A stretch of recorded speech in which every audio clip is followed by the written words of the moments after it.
it's the other way. I'm freezing. I wish we'd just back up. Okay. Welcome back, everyone. We'll continue with the agenda. Agenda review first. Not the authority. And I will turn it over to Superintendent Savage. Yes, Madam Vice Chair, and thank you very much. Just a quick question, because I know we are off schedule, and I just wanted to ask something for the board's consideration. So we have, as you have all the questions listed out, I also have kind of written responses that have been provided, so it totals up to about 11 pages. The concern I have is if you add up the time it's going to take to read those responses, again, with additional follow-up, my concern is that would then, you would have to, I think that might be all the time you have, just based on past history of how long it takes for us to get through this. So for the board's consideration, I wanted to offer an alternative. We would be happy to provide all of these written responses to all of these questions, and then the two items that I think are pertinent for things that must be answered because they impact decisions for tomorrow specifically, I would address those now so that those could be with the staff here. The other thing is the staff has been sitting through all the additional meetings. I understand if we were to go significantly over schedule, they're going to have to be flexible based on those pieces. So I wanted to offer that up for your consideration. If that would be something you'd be amenable to. So board members, Dr. Savage, what are the two items? So the two items, the first is just relative questions related to the appointments that are being made. The second question would be relative to or personnel recommendations, rather. The second is also about a question that came in relating to the job descriptions. So I'd want to address those two now. All of the rest of these I actually do have in writing written responses to all of them that I could submit. Okay, so board members, are you amenable to having everything except J, 1 and 2 responded in writing? No, may I make a comment? Yes. Okay, I'm not willing to give up on the good cause items, the L15 is it, and concerning a Manasseh and Lambs extension. Okay, thank you. Ms. Fawn? What? I thought you had your hand up. No, I didn't. Oh, okay. That because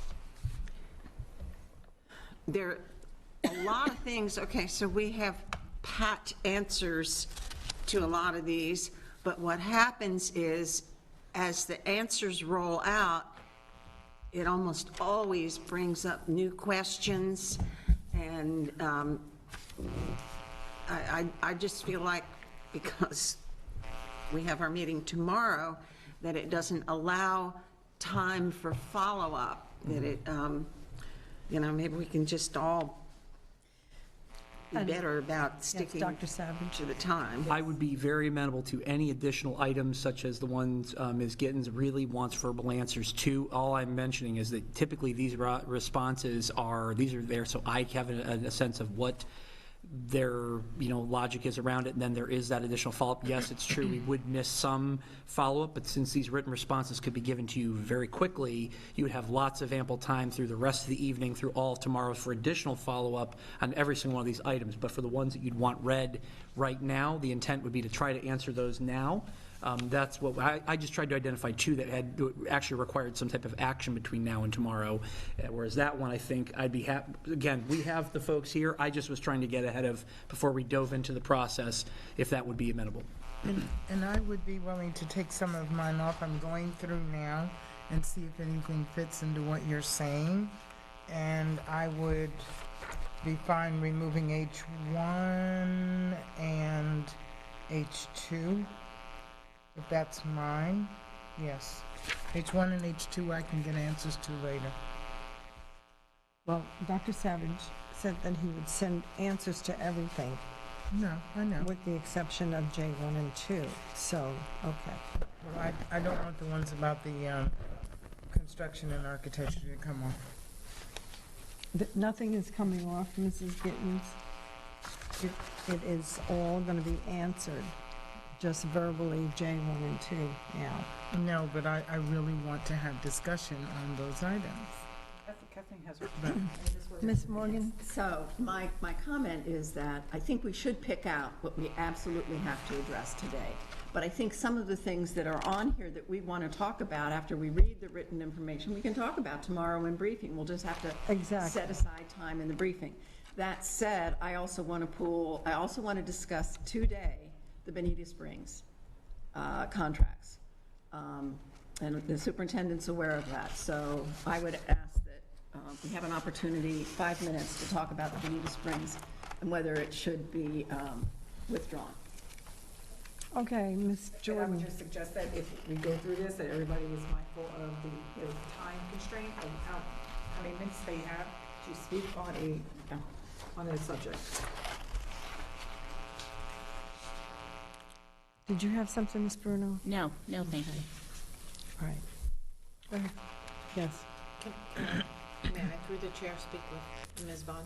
yes. In response to question number 1, there are school board members across the state who attend Finance Forum 1 and Finance Forum 2 every single year it's offered, because it's such a deep, complicated subject that school board members pick up something new every time they go. So I don't know what the superintendent's answer was going to be on this, but I wanted to Yeah, it's a provide board you. answer. I wanted to provide you the perspective. How many people do we have that are going? Actually, I'm the only one going, because I Oh. heard Debbie, that was why I was a little bit delayed coming back. okay. And actually, when I came in, I've got so much going on, I had said something to LaTanya about canceling, and so I could still cancel, but I've asked, I wanted to look at my schedule, so I'm the only one going. How's that, right now? And Okay. I don't want, I'm booked everything, because I've only I've attended it once, and I have two, yeah. it is very deep, but. Okay, I was just curious. Okay, so then,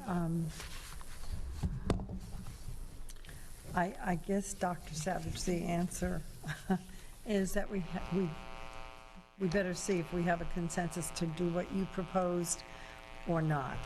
Okay. Plus Ms. Gittens' items, plus Ms. Morgan's items, please.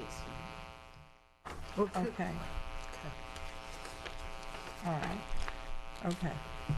So that's affirmative. So, yes, except for Jay, and then Ms. Gittens and Ms. Morgan's, Bonita.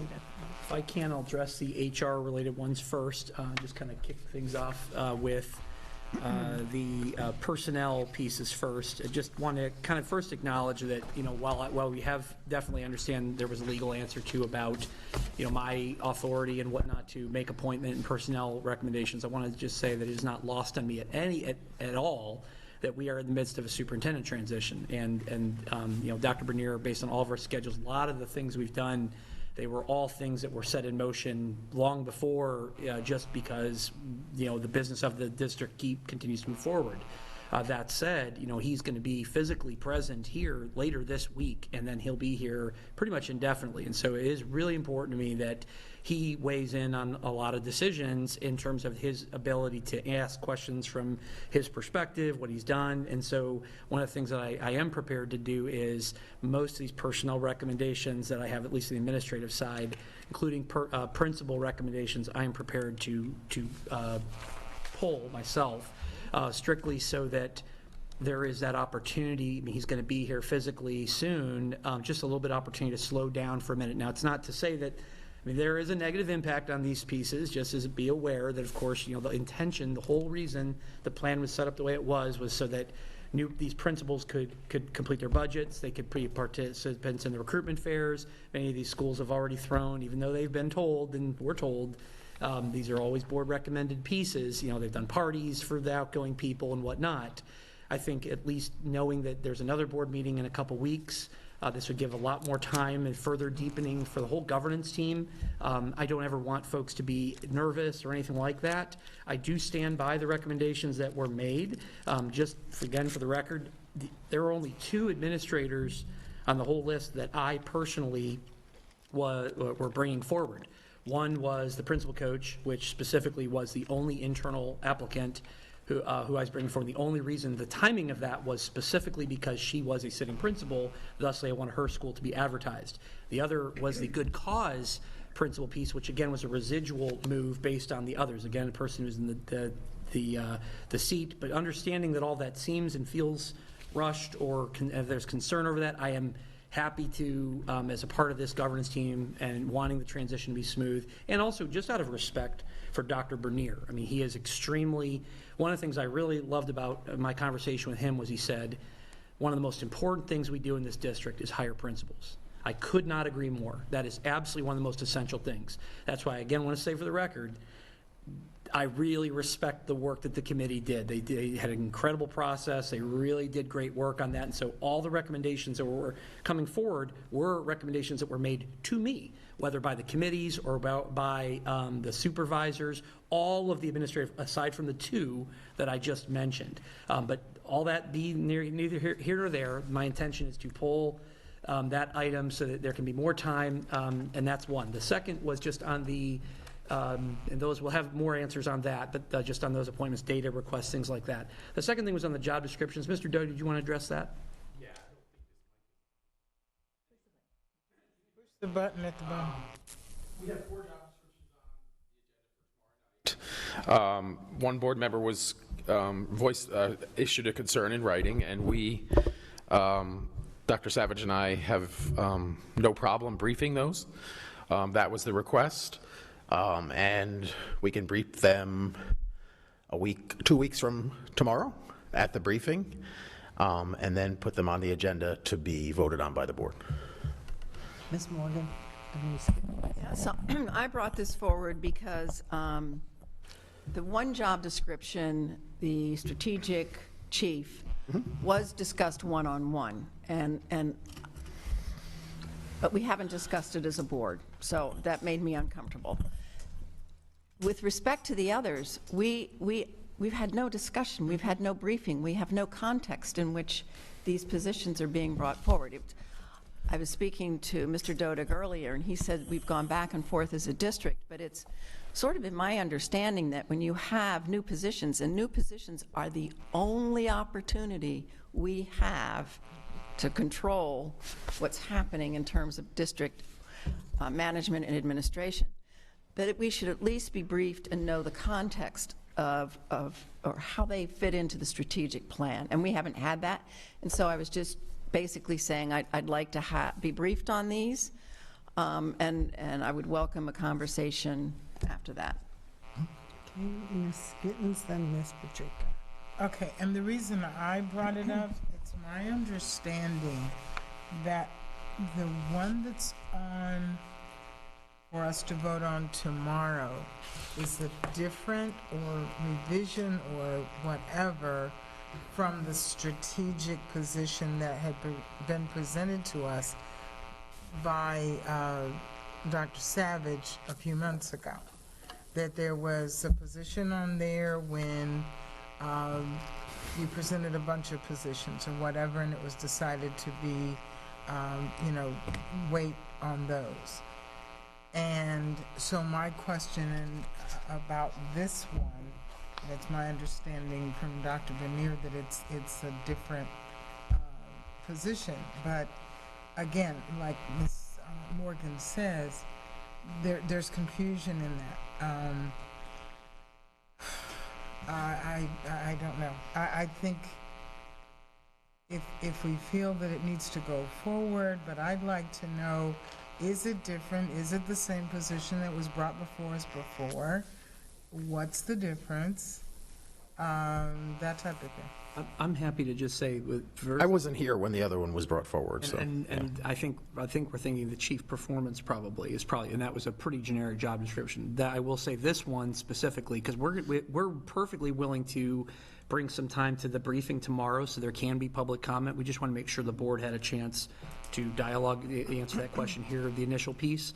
We're certainly willing to do that and have that ability so that there can be not only explanations. I think Mr. Everly had some on there. As far as the chief strategy piece, 95% of that actually is from like a job description in the Las Vegas school system where Dr. Bernier is coming from.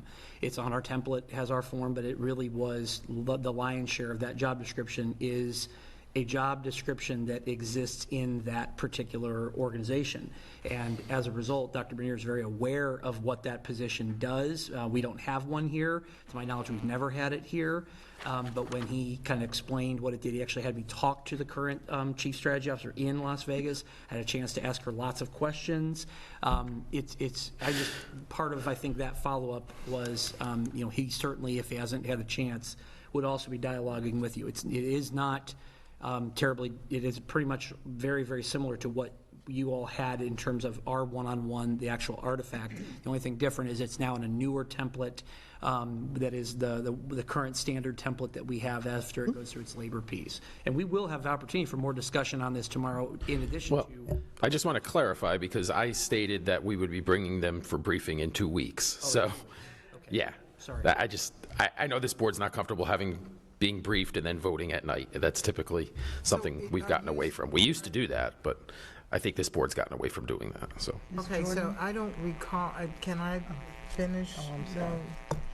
Well, actually, no, That's all right. actually, Ms. Patrica didn't. But I wasn't finished, but that's fine. Okay, I'm done. No, go ahead. Nope, I'm done. Thank you. Ms. Patrica. When you bring this back in a couple weeks, Yes. could you please talk about, with the athletic director position, whether schools are going to be funded for that position, number one. Number two, will preference be given to existing, even though it's a new job description, Right. we have athletic directors, and what are the certification requirements? I will have that information How for you. that compares to other administrators in the buildings? Yes. That's the first thing, and this is a question for the superintendent, please. So am I hearing you say that we are pulling item 1, admin agenda, under J, J1, admin agenda, 2 and 3? Okay, I'm just looking at the admin side of it. It's basically a poll, it's going to be edited and I've followed up with Mr. Dodig, edited, so there still will be some, but the ones that have been... The principal appointments will be Principal pulled. appointments, but also some of the Yes. ones that impact currently sitting principals, but some of these will continue forward, such as the extended leave, the retirement. Those are the ones that, my understanding is there was just some concern from the board level, so that's what I'm attempting to be responsive to. Okay, so you'll pull everything except I have, J1, extended leave and retirement.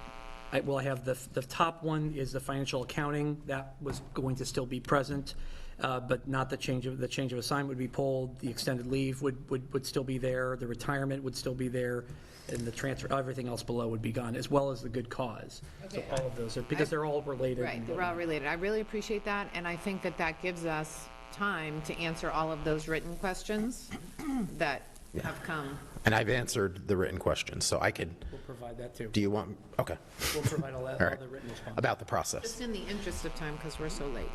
Yes, and I have to go to Spalk bargaining, so, we good? Yes. Just wanted to just speak on that chief strategy officer. I believe that is something that Dr. Bonita really wants us to bring forward. That is a conversation that we've already had with Dr. Savage, bringing that, so waiting 2 weeks. I don't know if that's something that we, Well, we can brief just that tomorrow, if that's the desire, and leave that on the agenda. I mean, I just need direction, that's all. I was not briefed on it. I know you've spoken to, I assume you've spoken to everybody about that. No. And I know that he was putting some of his wording in there as well to make that one job description. But I believe that that's something that he was going to speak to everybody about and asked about bringing that forward. And that particular job description would be answering to the superintendent. That is correct, and also there is no, one of the questions talked about organizational chart, there is none related to that. That would be his discretion in terms of all of those aspects. This was simply the one that came through, and again, this was on the board member one-to-ones, had a prior draft, every single board member had it, and it is a prior version. If you go back into the board, your documents in our one-to-one meetings, there's a document, and it basically has an older version that was in draft prior to it being released to HR for them to put it into our template. That was, for every board member, that was that piece. Now, again, this is no way ties Dr. Bernier to have to fill this role or anything along those lines. He had every intention of talking to each board member to discuss how it kind of functions. He's certainly had a lot of time with me. Again, I've had contact with his current chief strategy in that piece, but I would say this in no way binds him to having to appoint anyone particular in there. It just is simply, this is from a timing standpoint, this was, and I don't know if I'm leaving anything out from a timing standpoint, just based on notice and whatnot. Okay, Ms. Vaughn? Yeah, I want to preface what I say is I'm feeling like we're being a little disorganized here, because at one point we were talking about the chief strategy officer, and then we were on something else, and then, because I wanted to finish with, the chief strategy officer, sorry. I had actually my first conversation with Dr. Bernier within the past week, and going to repeat what Ms. Jordan said, that he mentioned that and did say he had something like that in Clark County, and that it was something important to him. I'm the one that brought forward the organizational chart, because this has always been kind of a theme with me. I like to see when we do any of these things, where exactly do some of these things fit in? And I was really curious, so it's pretty obvious because it says so. Reports to the superintendent, directly to the superintendent, and yet in the job description, chief strategy officer, there has to be a lot of good relationships with the divisions, correct? Because the chief strategy officer works with fellow chiefs, and I'm sure executive directors on what's being developed. So I was just trying to imagine how this would be on an organizational chart, so a line to the superintendent, but also one of those dotted lines down horizontally. So that just, I don't know about the rest of it, but it really, maybe it's from the old English teacher diagramming sentences or something, I don't know, but I really like to see where things fit in on the chart. And would you say there are some, not a lot of similarities in job description, but some overlap with chief of staff? And would this just be adding one more chief? And do you envision, or in your discussions with Dr. Bernier, did he envision that chief of staff would no longer be necessary? Or this is, when I see something new coming in, Fair questions to ask. is something being deleted, or are we just adding another layer of chiefs, so to speak? Yes. Well, so two things, right? So the first is just in structure, it would be very presumptive and I think inappropriate for me to say, okay, this is what the structure exactly. I think that's where Dr. Bernier is going to have to reserve the right to pitch his, that's one of the things he's working on with his entry plan. He's really trying to get to know our organization, but at the same time, he's been in other systems. He has structures and things I think he feels very comfortable with. I think I want to give him the chance to be able to sculpt it exactly the way he does. We have a lot of job descriptions out there. Many of them have not been yet sunset. We have deputy superintendent, we have associate superintendents, we have chiefs of a variety, and many of them are not filled and they don't show up on our org chart currently, but yet they are there. They are still job descriptions that he could utilize if he chose to. I think what I would say is this is one additional opportunity from a district that he is very comfortable with because he's presently in it. He understands exactly what the role fulfills. He described it to me. So I think he knows that. That does not mean, though, that when he comes here, he will determine that that is a job that needs to be filled. I think that is all up to him, and I think he needs to have the authority as he, all those things you talked about, whether, I do think that it's very, very different from my reading of the chief of staff role. I don't think that they are at all really similar based on my understanding of what he's articulated, but I get why that might seem that way. And I think I would reserve the right on his behalf to say, as the next superintendent, he needs to have the full discretion to really exercise whatever he wants to do now, but then also understand he may have additional adjustments, whether during the budget year or in the following budget year, that he will have to, because this is a very difficult puzzle to put together. I have none of that information to share today, other than based on the timing of the notice and of my, we're a week from this Friday will be officially his swearing-in date. There's a notice provision. I think that's a big part of why this is there, is just, that's just a piece of it. But he'll physically be here, have a lot more time to engage with us directly. Swearing No, in? he misspoke when he just said that. Sorry. It's May 16th. No, right, I'm sorry, a month from this Friday. I'm sorry, my apologies. Yeah. A month from this Friday, so that's May 15th.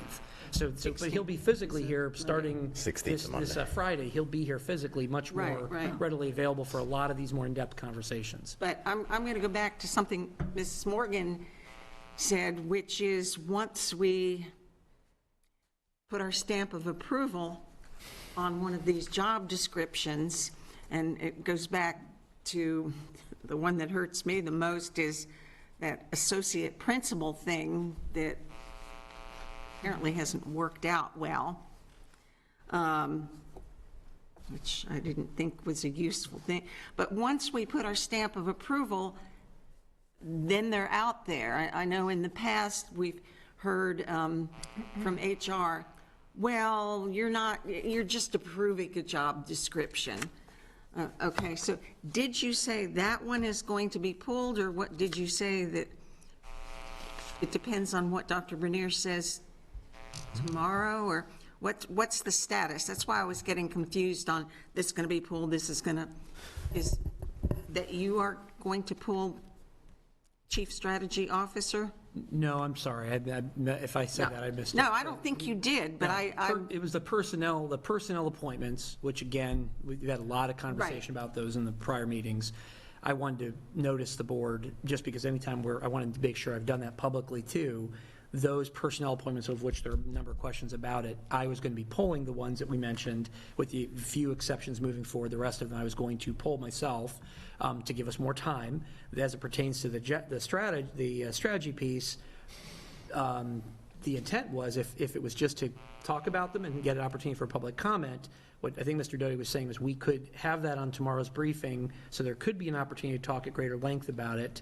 I'm attempting to answer the questions now that I can. Will it be on the board agenda tomorrow night? The intent is that it would be, unless there's... Well, I'm going to pull the other three with the superintendent's discretion, or authority. I don't understand which ones you're pulling. There's 4 job descriptions. All right. Chief Strategy Officer, if it's the board's inclination, would be the only one that's left. We would brief the other 3, which includes Athletic Director and 2 positions in Mr. Everly's shop, 2 weeks from tomorrow at a briefing. Okay. I'm understanding there's some exigency to get the Chief Strategy Officer. Job description approved, so that's why. And that's what I'm questioning right now. I also had questions about the others, but given the fact that this is a chief position, and, we don't know, is this just adding one more chief to the group, or will... It's a job description. It doesn't, from a budget standpoint, part of the way the board marriage on this works is you have separate, distinct board action items. One is related to job descriptions, which then give a menu of opportunity for the superintendent to utilize as they fulfill it. However, it does not change the budgetary picture, which is actually how you create the unit value that then goes into that piece. So it would be, you have say over both of those matters, but not at the same time. And I think that's the key. It's when it is brought together that the question is, okay, so how are you paying for this? And that is the separate piece that also comes in front of the board, which is the budgets. And so that, there is no way for any superintendent to dramatically enhance the number of chiefs, let's say, or executives, without that being also something the board approves by virtue of the personnel, Yeah, by but- the budget, rather. Okay, and I'll finish That this makes up, sense. but once it's there, that the door is open. And may I just ask my other part of the question, since athletic coach is being pulled? Athletic one director. thing I noticed was, director, rather, why wasn't athletic coach part of that experience that's listed in the job description? I would simply say that it was never a requirement of the athletic director position in the district. Really? Correct. And An AD at a school, the ones I know have all been coaches. well, they may have been, but it's not in the job description. Really? If it's Correct. being pulled, can we just? move Yeah, on? I'm sorry, yeah, well, you're right. All right. No, I know, this is why it's hard when we have these things and we want answers.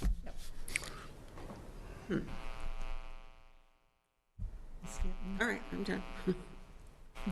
Okay. Okay, a question while he's still there. We received an email, and there was a change in the agenda item, J3 for good cause. And that was an administrative position. Is that still on? No. I'd have to pull that because all the ones in J1 also impacted J3. Again, I stand by all the recommendations, all of them. I would just say, in the interest of trying to allow for more time with Dr. Bernier, more time with this governance team to answer all the questions that may have raised, they're all related in the sense that as one vacancy comes up, now another can go in. And so I'd be pulling all of those for that reason. So, just a point, if that was the case, then I would have suggested you not even put this on here for good cause if you were going to pull.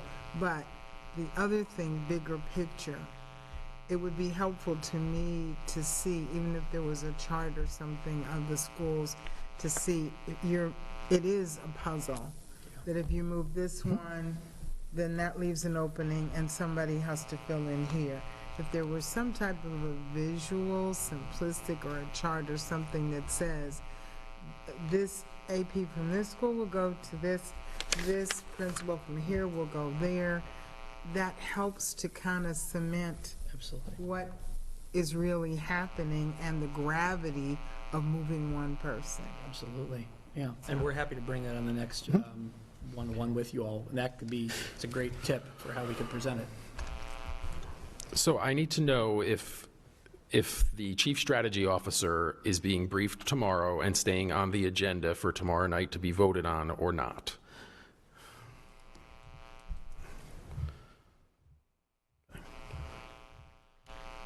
Okay. So we'll do that, and we'll remove the other Can three. you announce the consensus? I think it was, 6-1? Just to make sure that we have it for the record. Thank you. Okay, thank you. You good? Can we get a concise list then of what you're pulling? Oh, I mean, I'm pulling them. I'm pulling the ones that I mentioned earlier. I'm the only ones I'm not, it's easier to say what I'm not pulling, if that works for you. Just go to it again. And just for sake of time, can you just, send us an email or something? and have It'll be someone say- it'll be modified. see it on You're going to see the modified agenda. Yeah, you'll get the new agenda item. Yep, that'll literally be coming out as soon as that's done. Okay. I just wanted to make sure you knew about it as well, and why. Okay. Thank you for doing that. I'm surprised and delighted. Well, I think for me, it just, I'm trying to honor the fact that I work at the pleasure of the board, and when the board in totality is feeling concerned, that is an interest to me. I also I want Dr. Bernier to feel very comfortable during this time period as well, so that matters as well. Okay. The next items that we have here, I just want to make sure we answer, Ms. Gittens had some as well as I believe Ms. Morgan, so those are both facility related, so I think is Mr. Rickenbacker still here? Mr. Rickenbacker, if you could join me up there, we're going to go through those items. So the first we're going to go through, I'm just trying to circle back to it real quick here. What letter are we on? Yep, I'm going to. I'm just trying to grab, just cycling through the pages here. Okay. This one specifically we have in order, it looks like L234. These were related to the Bonita Springs Elementary. Is that correct, Ms. Morgan? That's the one you wanted. So this is about potential opportunities to expand the campus. And so Scott is up here. So Scott, do you want to kind of explain why you believe there is certain aspects that have to go right now and whatever latitude and flexibility we have, unless, Ms. Morgan, can you first clarify the question? Yes, I would like to clarify the question so he knows what he's responding to. Okay. So each of us got calls from Janine Joy at some point in the last couple of months talking about what United Way does with the school district and programs. One of the things that she talked about was community schools. And in the process of talking about community schools, we discussed Bonita Elementary. After I got off the phone with her, at some point I recalled a conversation I had with Dave Short when I first came on the school board, in which the city had offered 2 parcels to the school district for the expansion of Bonita Elementary to provide for, in that case, an arts facility. And I thought to myself, if United Way is thinking about a community school in Bonita, do we want to go ahead with renovations when a lot of work has been done about expanding the capacity of Bonita Elementary? Now, I also learned from talking to Rob Cooper that at some point, when Dominic Gemelli was here, the city actually offered to sell us the property. Dominic turned it down because it was too expensive. It never rose to the board level, so we had the opportunity to talk about, what could we do with property around Bonita. But anyway, so the whole reason I want to pull this is that I believe we have an opportunity here that we haven't looked at, and by moving ahead with plans to renovate Bonita Elementary, we are stepping on our own feet in terms of moving forward with some of our strategic initiatives. So that's why I was asking that this be pulled. Thank you. That's correct. Scott Rickenbacker, Director of Construction, not a Tony Soprano shirt, for the record. At least I got you to smile. I still recommend moving forward with Bonita Springs. The reason is we have structural issues that need to be addressed in that school. The RFQ went out as such. The bulk, I believe, of the $6 million anticipated construction cost potentially will be in the historic building, basically revamping that structure of that building so it's safe. The remainder was some on-site work, some parking, some drop-off lanes changes. So I would recommend you move forward so that we can begin that structural renovation of that building. I understand what Ms. Morgan is saying about wanting to look into what your board desire might be for a community school and possibly acquiring some property. But that, I think, would be a separate discussion. Okay, and that helps because, yes, we have to do something about the historical school, but I didn't want to get in the way of an opportunity to do something else at Bonita Elementary, so. And this is a tough one, honestly, because I'm kind of caught between the two. I think, these community schools are very powerful. One of the challenges with these older sites is that Bonita, the oldest part of that campus, it's really like if you were to go through, it's like a 40-year period of time where new buildings were added at different ages.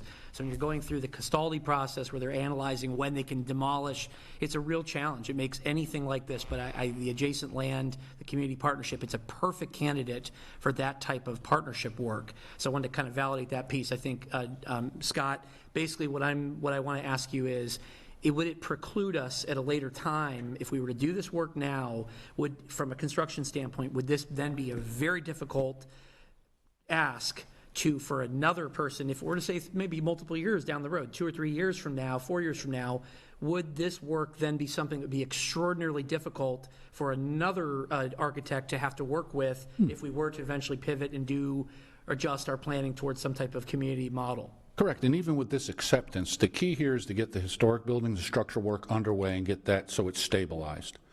Some of that periphery work I told you about parking could be removed from the scope as you as a board committee look at the options you wanted to do there, and then you could do an RFQ for that change in future scope, include some of this work. So it's just about getting these people engaged so we can start the structural repairs on that building, and we can adjust that scope of work. We can certainly reduce it to an amicable amount, which is just the structure of the historic building, if that's your desire. Okay. But other questions about this? I know sometimes it raises more questions. Ms. Gittens? I'm not aware of the community schools in the United Way and all of that. Unless I'm forgetting something, I don't recall being. Franklin Park, Fort Myers Middle, you know, they're, so what they're looking at is that's part of that community wraparound services. Oh, okay. Well, no, Ms. Morgan was saying that we had this discussion about Bonita with that. No, I had a discussion with Oh, Jean and okay. Joy of the United Way. This would be a partnership between the city, United Way, their partners, and the school district. So, no, Okay. it was not something brought to the board. That's why I'm bringing it forward now. Ms. Giovanelli? And thank you, Ms. Morgan. I think it's an excellent idea because we have to, that's part of the planning that we need to be doing and thinking of what's going on within each little community. Like the Bonita Springs Elementary Schools is like the center location of Bonita, technically, you know, and it's kind of the heart of that. And so I like your idea, and I think we have to, that's that planning process that's so important. Something that triggered what you said was, somebody had mentioned to me, and I don't know when this was said, it was a long time ago, do we not actually own the land that it sits on? I think that's Middle. Bonita Middle. Oh, that's where I'm getting confused. Okay, correct. thank you. Okay, and that was getting me confused, so I just wanted to get clarity on that. Thank you. Ms. Vaughn? So, in the meantime, isn't the elementary school operating over 100% capacity? I don't have their capacity numbers memorized, to be honest. We do have Joel here. He might know off the top of his head. This isn't, it's just to stabilize and make it safe. It's not adding any kind of student stations, right? That is correct. Right, so that's the other thing that's a concern, and I don't know if we've dealt with this, but obviously, it's landlocked, right? I mean, there's not... It's 5 acres currently. The campus is on 5 acres. Right, and there's no extra fields or anything like that. So if, in fact, we are at overcapacity already, it's like yesterday, we should have been talking about, do we get new land? Do we have to put in a new school there? Should we switch it to a primary I don't believe that we're over school? capacity. I mean, all kind, right.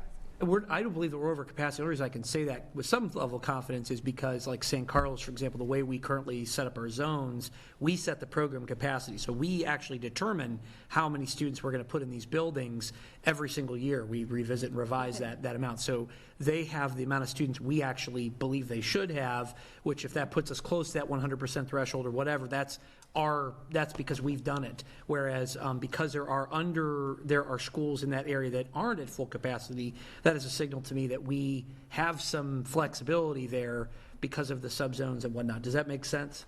Yeah, what's the closest elementary that? Spring Creek, I believe, is very close to Bonita. So I'd be curious to get that figure if Happy to to get see that. if We can we get that for are you. over capacity. Right here. Yep. Yes, an answer. Yep. What? Oh,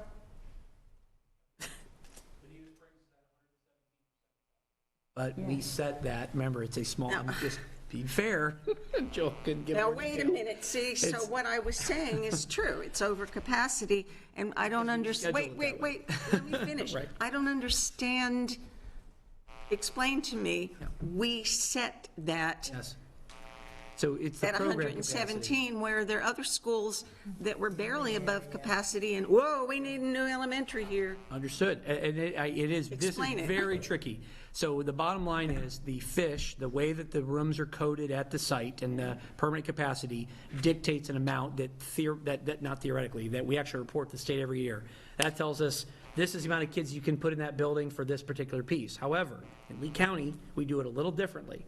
We have a program capacity where our planning department years ago, in fact, Ms. Gittens may have even been part of this effort, they go and they visit the sites and they actually determine, or they look at the floor plans, like example, Joel out in the audience has gone through every single schematic for every single school in the district.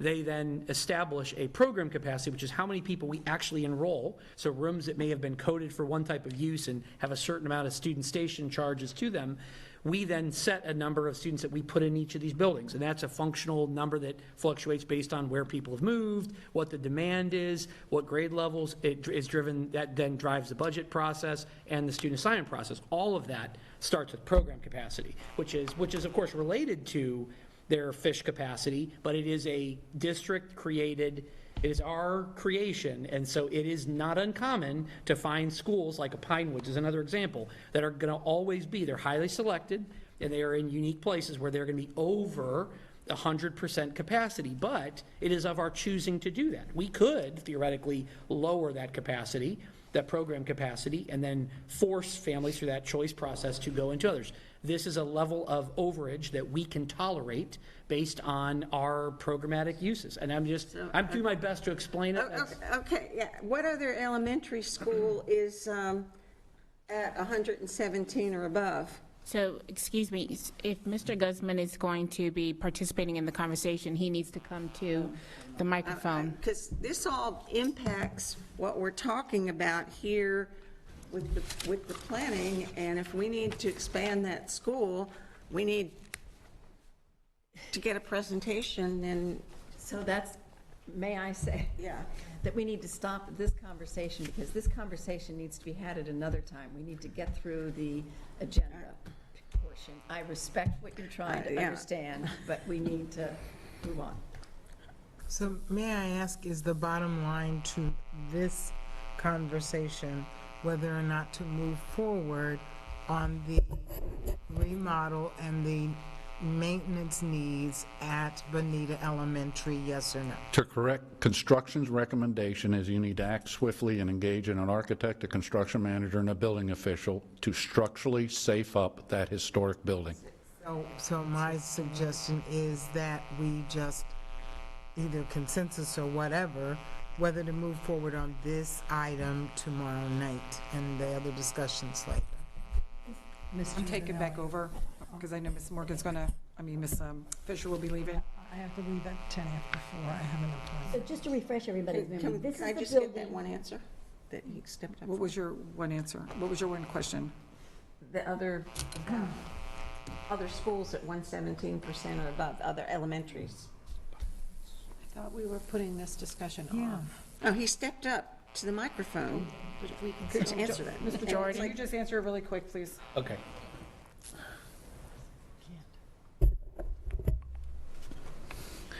In the South Zone, you've got Bonita Springs Elementary at 117% capacity, and you've got Three Oaks Elementary at 121% capacity.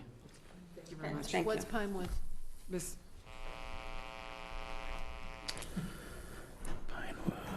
110%.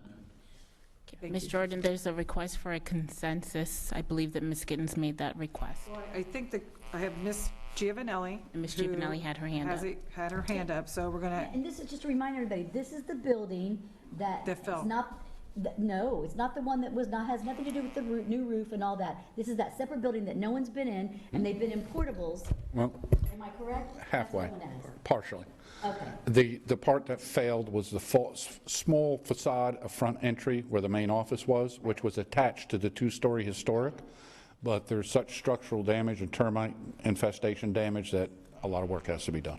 So it needs to be done. That's. and so the only question was, because Ms. Morgan had brought this up, because she was gonna pull this item, now that she has the information, how do you feel about it? Yeah, no, I'm fine with not pulling it, but I'm also hearing you say that you're willing to limit some of the work that's being done to the structural piece pending further conversations about student enrollment in the South Zone and Bonita Elementary. I'm going to look at my boss, and if my boss thinks that's the appropriate thing, then I would say yes.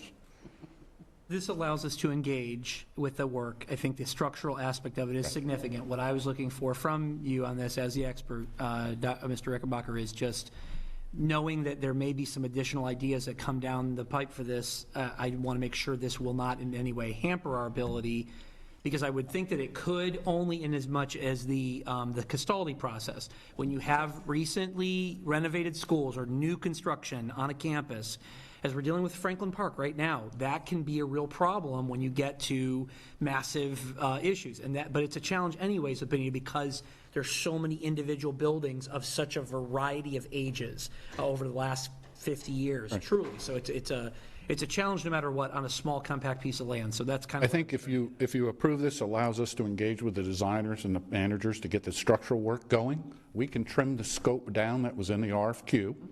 You know, some of the play area, parking area, roadway entrance or drop-offs, so that we don't expend that money until a bigger survey of some type, which would be a different RFQ at some point in the future. We can certainly trim the scope back and just only do the structural and some of the minor work that was involved. Are we at a stage now that we can make that decision? We must do this and this can wait? The original thought was to fix the structure. When they were out there, they went with the principal, and he had some needs, and they said, what can we do while we're out here? And so that's when the additional from $3 to $4 million in the structure went to $6 million. We were going to do some revised drop-off lanes to make it more manageable as a site, clean up some play areas, create a loading dock area, so those things could potentially be put, you know, on hold for another phase sometime. Thank you. Again, Ms. Morgan, this was your question, so are you okay with the answers that you've received? Yes. Thank you Okay. so much. Dr. Savage. Thank you. All right, the last one I believe we have is Ms. Gittens. Ms. Gittens, just want to make sure I get the right item. This one, I believe you were referring to L15. L15 being the good cause. This is the approval of the Phase 2 total project cost estimate for Lehigh Acres Middle School, formerly known as MM Expansion Amendment 2, and the Phase 2A total project cost estimate for the Amana Sarah Elementary School, formerly known as J Elementary School Shell Package Amendment 3. Is that the right one that you wanted to address today? Yes, I can address that one today, and my issue is going back, 2 years or whatever ago, when we were told that the new middle school, the new Lambs, had a capacity on paper of 1,450, and it was, but the DOE was only allowing us to do 1,250. When we brought it to the chief financial officer, her response was, we could do the additional piece using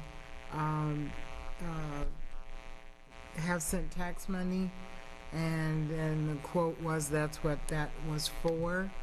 And somehow or another, people drug their feet until, and we were told, yes, that could be done.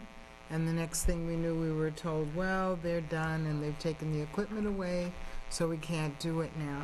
So my bottom line is, if it could have been done with half-cent tax money then, why is it now being done and we're borrowing COPS and paying it back with half-cent tax money?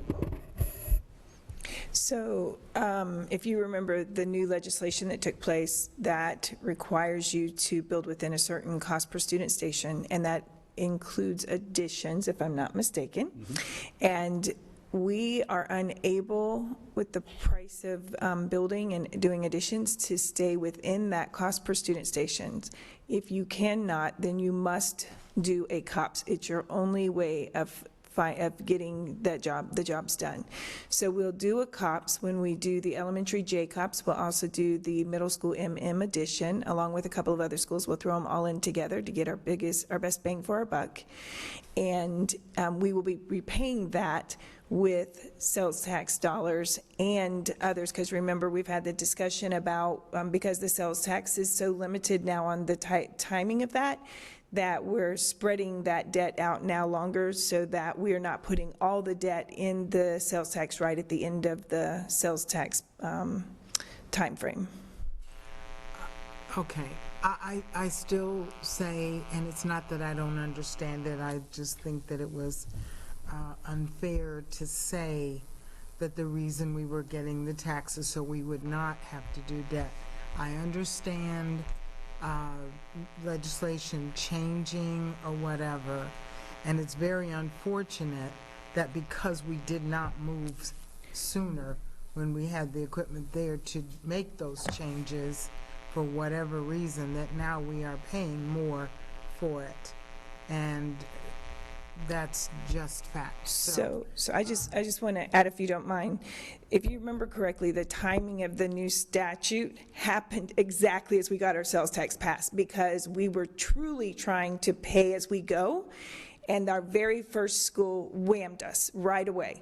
That took that whole ability away from us the minute we got our sales tax. Like, we got our sales tax, and in that same year, they passed that legislation before we even had time to do one building. So we should have been extremely transparent with the community and make sure that they understood that, because their understanding is that we said one thing and then we had to do something else.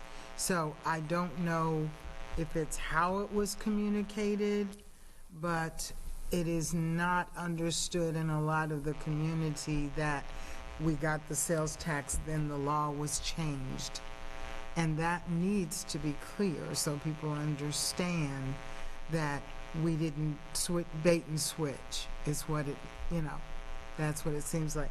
And I understand putting it all together, but for the sake of transparency, can the two projects be separated? And by that I mean, and I've asked this over and over again, it's never happened, but on the signs that we put outside of the schools saying your tax dollars at work, we should have more than one sign for that in that area. One for Manasseh and one for the expansion of Lambs.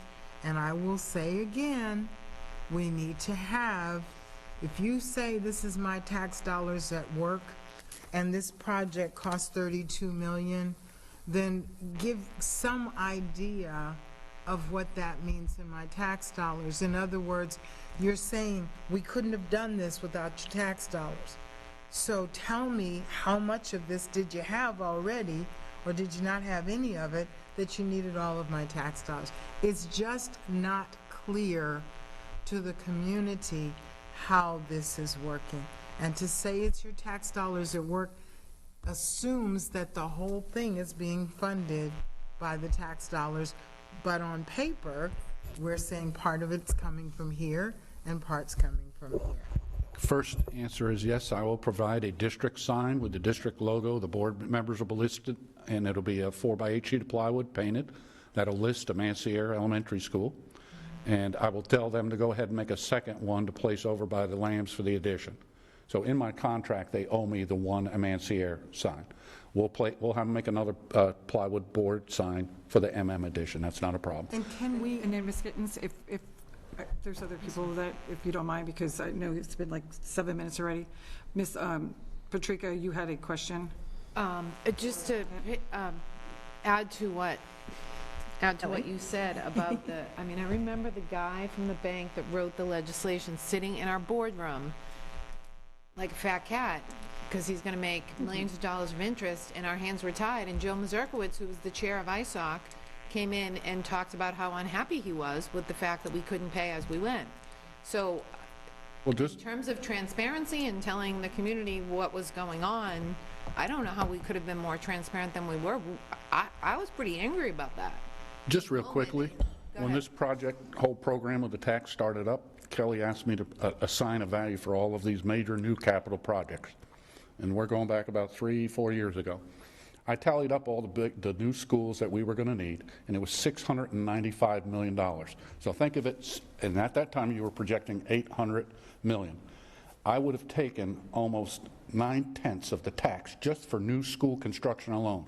there wouldn't have been anything left for safety, security, and all those things that was listed in the tax referendum to happen at all the different schools. So I don't think there ever physically was feasible to fully fund and pay out right out of the referendum. So. Okay, thank you. Ms. Well, that's kind of contrary to what Ms. Gittens just said. We told the public, because we did tell the public we were going to pay as we went. So to hear that. Oh, you are, through is actually cops. concerning. Through cops, you're using the cops' funding as a vehicle. I think what he was saying was that if we would have paid as we went for just the schools, it would not have left a lot for the other things that are in the plan, the security, the technology, the maintenance, and things like that, I think is what he was trying to say. That is Not that correct. we could not pay as we went. And if I Or may, anyone I else who would like that tonight? understand that, Ms. Gittens? but it's just making it clear and just like you said, but it has not been that simplistically stated. is I all I'm saying. apologize. Is there anyone else who would like to have anything to say? Questions regarding this?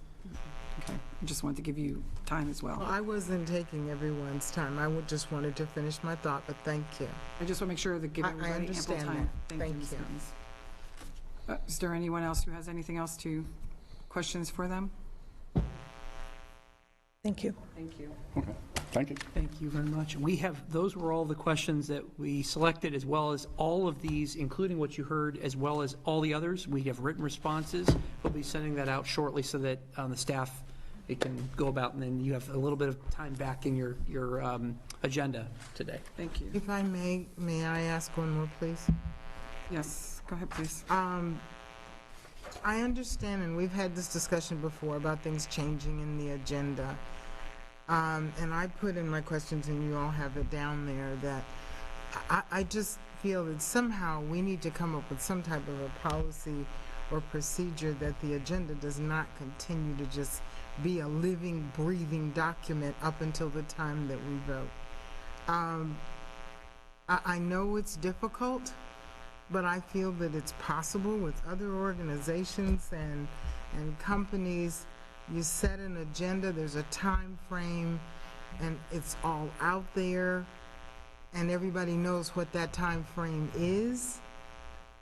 And for us to keep changing up until, the time of a meeting, I don't understand why we can't just set a time frame. And if it's not there, it goes on next time. It will make people be much more aware of what they're doing and plan, which is something we don't tend to do extremely well, that if we plan and know that this is the deadline and you can't go back and add something to it and put it on there. We've had so many things in the last couple of months that, we've got to get this in there because this has to be done. And if we don't, we won't be able to finish on time and whatever. It's very frustrating to me to not have a plan in place that I can, on Wednesday or whatever, look at an agenda and not think I have to keep going back to it every day up until the time I vote. And that's just, I don't know if anybody else feels that way, but that's the way I feel about it. Ms. Patrica? This might be a discussion for the new superintendent. Given the amount of time and tenure we have left here, I'm not sure we can ask Dr. Savage to make massive changes like that. I think wasn't this would- asking for a change. I just wanted to make the statement to be thinking about it. Thank you. Ms. Swan, did you have your hand up? Trying to comment without It's okay, interruption, it's okay. but I that was doesn't just seem to be. agreeing. Okay, you're agreeing, okay. Ms. Swan agrees. Thank you. And then Dr. Savage, I'm sorry. Well, those were all the rest of them we have written, and even the ones that you had will have supplemental written responses to all of them sent today. Okay, thank you. My pleasure. And then we are, if we go back on the agenda, there's only the legal presentation.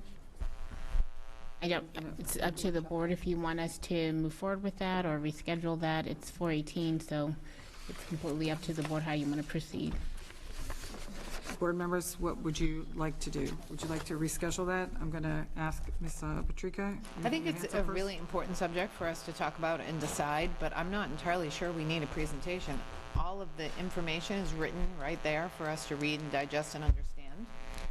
no offense to you or your staff in terms of coming forward and giving us that information, but there was nothing new in that presentation or the information that was provided to us that I didn't already know. So are we comfortable having a discussion without the presentation, I guess is my question. Go ahead. Ms. Morgan? Yeah, and I would say, I agree, and I think what we need to do is to move to the next step. The next step is that the communications department needs to be able to put something together that we can put on the website that basically identifies the, what we can and can't do. And then we can have a conversation, if we need to, trying to understand, once we've applied these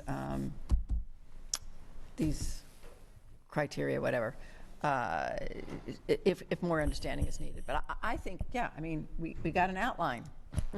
It's okay. I actually already told Attorney Dupree-Bruno that, so. We're talking about number 6. Somebody, Thank you. It is the, we are speaking, yes, it's number 6. And I personally, I've seen it and I love it. But I think that, Mr. Dupree-Bruno, you need to let us know, is that what we can and cannot do as far as with that presentation? I mean, I know we can take it off of here just like anybody else could and use that, but as far as putting that on the website, and then the question was advocating or educating was one of those. So I think that's where I got a little confused from what Ms. Morgan was saying in terms of, I'm not sure I follow what you're saying in terms of the website. What were you trying to communicate? I'm just trying to say that if we have a bullet point on the website for this particular topic, because we should, that basically becomes our document for our bullet points for talking to the public. So let's remember why we have this presentation. At the last meeting, there was a discussion about asking the board to move forward with some type of either advertisement or education of the public, et cetera. And that's what this is. And this is the law that's behind that. So where you left off was, we're going to come back and have this discussion amongst the board to decide how you wanted to move forward. And I don't think the board has had that discussion yet, because there was difference in opinion as to how you wanted to move forward. So this was just legal providing the law, and then for the board to have the discussion it requires to determine what you would like to do. Right, so we can have that discussion without a presentation. So what I would like to offer, based on the information provided by legal, is that we ask staff to put together a factual, engaging presentation regarding the difference between elected and appointed, to include some historical context going back before 1974, to include desegregation, the actions taken there, and that board members, if they so choose, go out and give that presentation with staff scheduling those presentations for us. This blueprint is already in place. It was used for the half-penny sales tax. There is a record of the groups that received presentations. It's just a matter of staff reaching out and making those appointments for us to get in front of those people. And I want to specifically say to include SACs and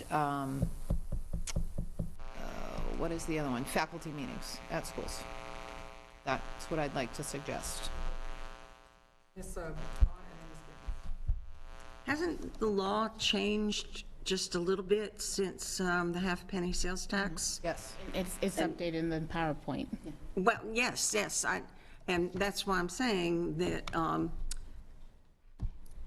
to look at what was done a few years ago versus now, plus it's a really different political climate, and the people that support an elected superintendent, don't you know, they're going to be looking at what we do, where we go, what we say with the proverbial fine-tooth comb.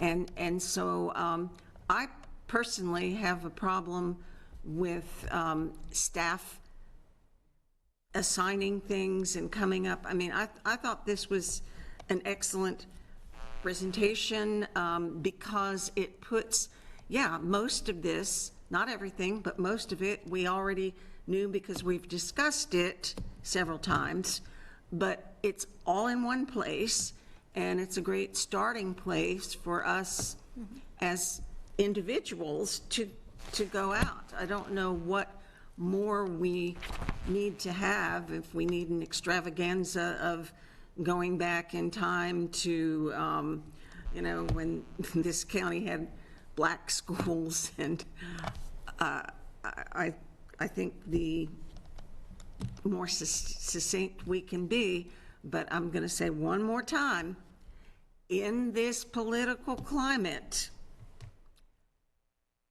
the people that support elected superintendent are going to be watching every little move. Thank you. Ms. Gittens? I voiced my opinion before when the topic came up, and I will do it again. I appreciate the legal team giving us this information, and I do not feel comfortable going out and, teaching everyone what the difference is. I believe the information is clear, and if they want to find out more information, then they can ask that. And I just think that we need to have it available if people want to see it and are interested in it. I would not feel in the least bit comfortable going out and doing presentations on this. I don't think it's something that we as a board should do. And I wanted to ask the attorney, you were going to look into as well, like the legalities of us doing anything like that. Technically, this is going to be on the ballot, from my understanding, correct?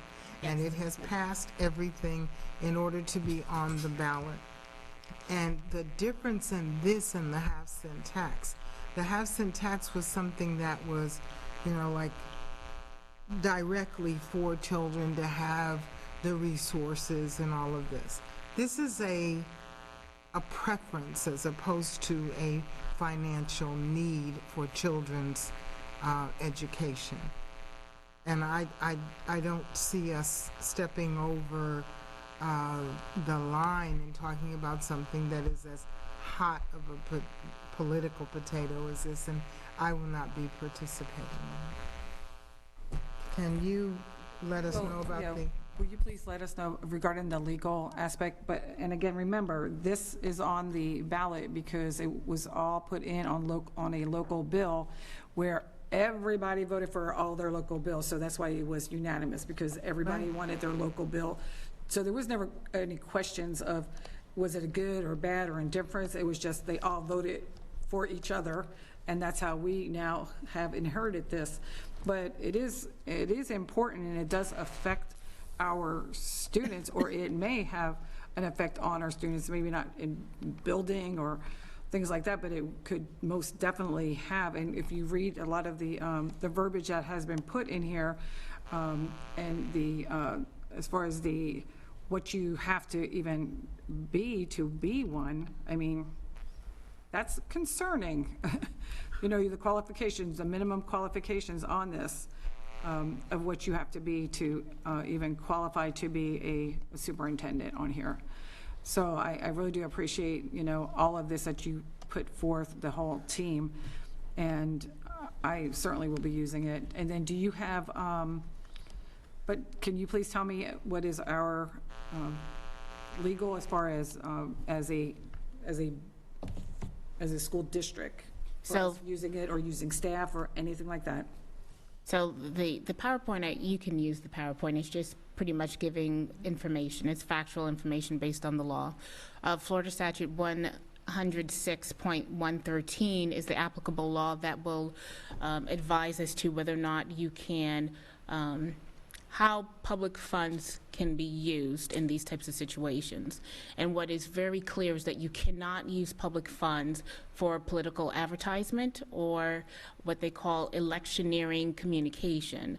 However, you can educate the public based on the facts. So that's where there's a very, very fine line between education educating in advocacy and political advocacy. So that's where we, legal will caution staff and district to be very careful with that, not to cross that fine line. And there are examples of things that you can and can't do in the PowerPoint presentation. With regards to board members, Florida Statute 106.113 is very explicit that public officials have the right to say your opinion. So you can go wherever you want and basically say what you think it should be done. You have the right to say your opinion. It's using district resources that we have to be very careful with. Dr. Ms. Giovanelli? Well, real quick, is that the new law they put in place? Because there's a new law they just recently put in place that prohibits using district resources. This is the most updated statute. The one that was just this last session. 106.113. Okay, I wasn't sure. Yeah. Thank you. But what is district resources? Right. Staff. So, staff. Using equipment, time, funds, those types of things. You have to be very careful. Something out. Printers, all of that. Send something out. You can, for example, if you want to, you can't tell staff to make phone calls to say, yes, vote for this, no, don't vote for this. You can't create a flyer that says, yes, the school district approves this or doesn't approve that. That's called political advertisement. That's influencing the vote. You can't do that. Can you go and say, well, here's what the law says about this, or here is what, how many districts have elected superintendents? Can you do that? Those are factual statements that are educational statements. Yes, you can do that. So I hope that explains. And then, I'm sorry, Dr. Savage, I will come right back to you, but, so this right here, if someone were to use this, because the fact it has the logo on it, I'm just trying to think out of everything possible, is that an issue? Because anybody can download this, again. This is information. This is very factual, and it's educational, and it's really just based on the law. It is not advocating a position one way or another. The only thing I would suggest is that if you are going to use this, the last few slides, starting on slide 24, I would not use that, obviously, because that was for the board and the district's understanding of what can and can't be allowed when you are discussing this particular issue. Okay, and then Dr. Savage and then Ms. And probably 22 as well, I would not use. Yeah, I just want to kind of echo from a caution standpoint again. I mean, this is very educational. I mean, I think that's exactly the tenor of it. I think my only concern is if staff members are accompanying board members, and if a board member kind of closes with an advocacy position, says, I'm a board member, so I'm giving this speech. If they don't use an appropriate qualifiers, my concern is I would hate for our communication staff or any of our staff that are currently in any way being directed to participate in this in any way to be construed that organizationally we are taking a stance when our job, at least in my limited understanding, is to stay as, we're trying to be as apolitical as possible. We're here to service the educational balance of our kids, obviously knowing this was our local legislative delegation that put this forward. I just want to echo that I would fully anticipate that whatever we produce will be shared, will be discussed probably here at our board meetings, and I just think in the interest of trying to limit liability for our district, I think that's certainly the attorney is responsible to look out for that as a person who's responsible for the administering, whatever you direct. I think as long as it's all on the right side of all these very clear parameters, I just would exercise real discretion, knowing kind of, as was mentioned, the political landscape of the times. I would hate for our principals at their SAC meetings, I'd hate for our anything to be misconstrued that we are political activists or something along those lines. I think it's a real concern of mine if we're overly engaging in something that is so political in nature. I just wanted to echo those concerns. And again, that will be for Dr. Bernier to feel where he feels comfortable as well, but I just had to advocate from my standpoint that I've really attempted to try to keep us out of the political discourse arena as much as we possibly can. Sure. Ms. Patrica? So this presentation is not what I was talking about. While I appreciate the information in here, it is not remotely engaging. Sorry. I mean, the law is not always engaging. I found It's it pretty to be, dry sometimes when you're talking about the law. And I know Dated- some board members, I know some board members were not very familiar with the very specifics of the statute, so that's why we wanted to make sure that everybody was on the same page. No, I understand, but I think reference is being made to using this for public presentations. That is not what I was suggesting. I was suggesting that we direct the superintendent to have staff put together an engaging one. We have a communication staff that is phenomenal. I mean, sometimes I watch their stuff and I get a lump in my throat. That's me. Like, I don't think my tear ducts work, and I get a lump in my throat with some of the stuff that they put together. Again, very fact-based. Dr. Savage, I don't think that there was anything more politically charged than the half-penny sales tax. I mean, that's really as politically charged as you get. And we were able to go out and give presentations without taking a side, without advocating. I'm not asking any board member that feels uncomfortable with doing this to do it. I'm not asking you to do that.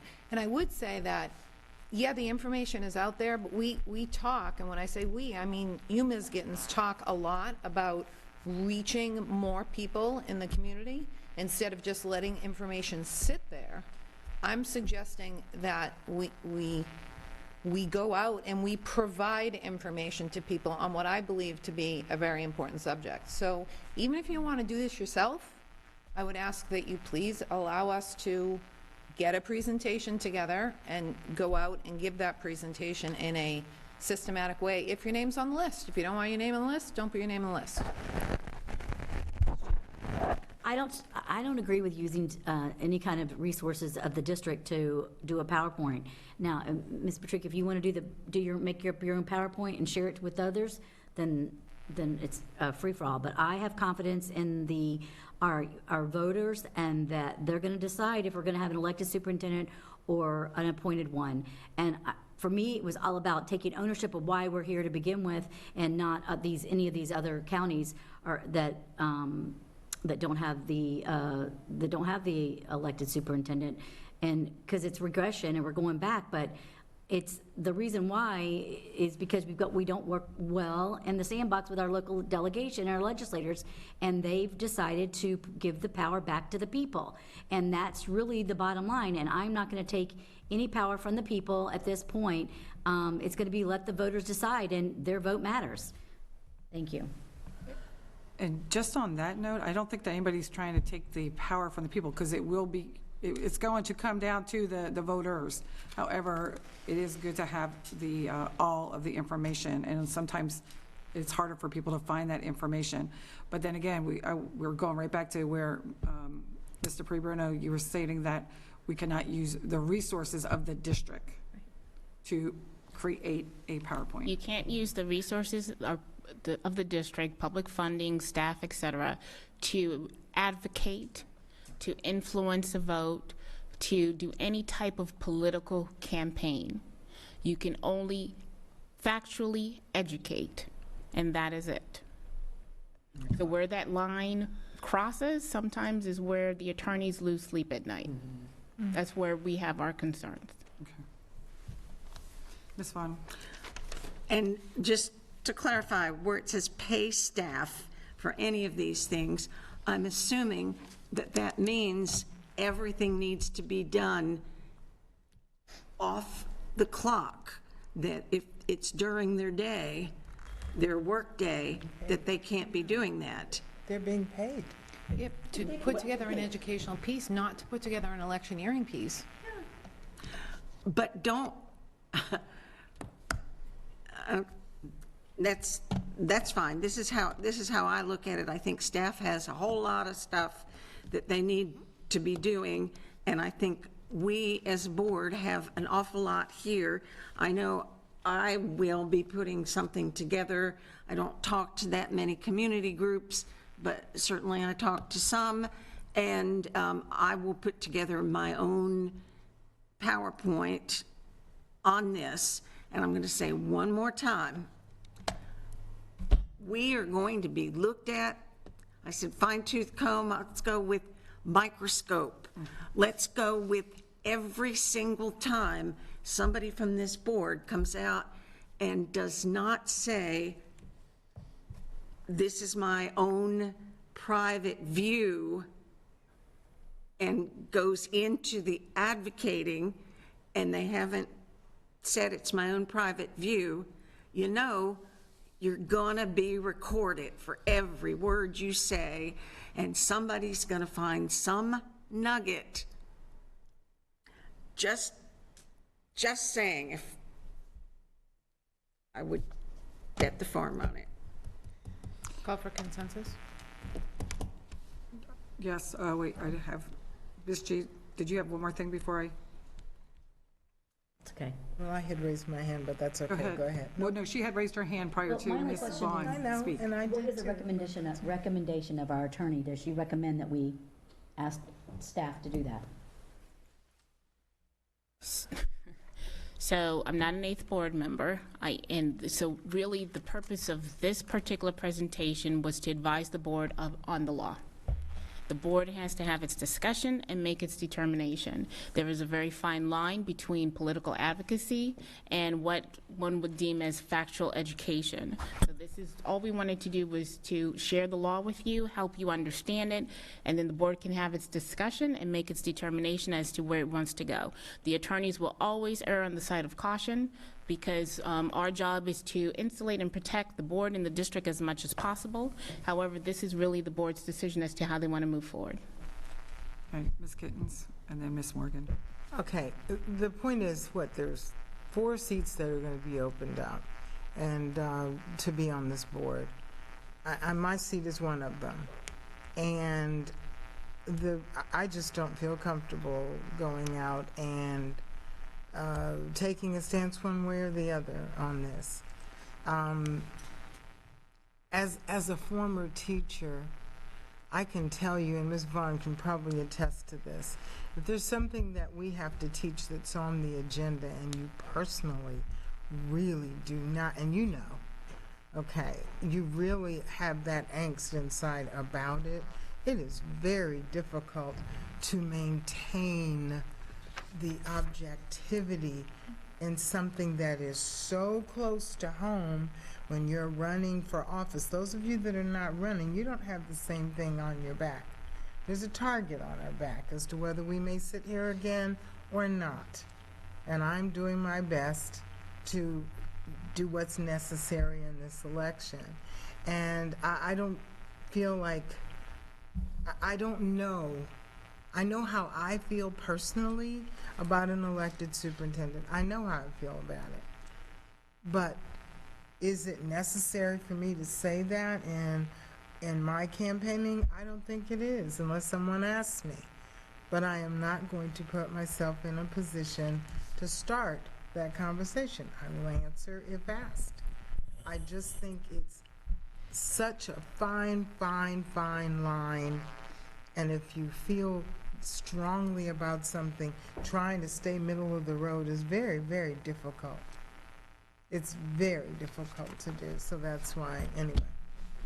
Yeah, so I hear Ms. Gittens say she's not going to talk about it, and that's fine. I think what I'm looking for is consensus that we direct staff to put this PowerPoint on the website so that we have information on the website that will educate the public. Point of order, that's on the list, directing staff to, isn't that one of the items at the bottom? Where it says, not allowed to direct staff to put something on a website. Educate, we can't put up an No, education. you can put up an educational thing, you cannot put up an electioneering thing. This Yes. is not an electioneering thing. So Nobody's asking you to go out and speak. I'm asking for permission to direct the superintendent to not put up a boring I know, but presentation. the but board to put only up a wants real- boring. No, well, we haven't taken consensus yet. We don't know that to be Okay. I true. think this is boring, but So anyway. this is just about, This just is remember, this is facts. just about the law, the applicable law. It's not about whether or not you should or you shouldn't. It doesn't go into what, districts with superintendents, how they're faring, or it doesn't address any of that. It's just the law. I mean, the board's already taken a position on this issue. It's not like we're, No, that's true. I mean, we've already come out against it, so it's really just a matter of having the tools necessary to go out and communicate in an engaging way with the community. That's it.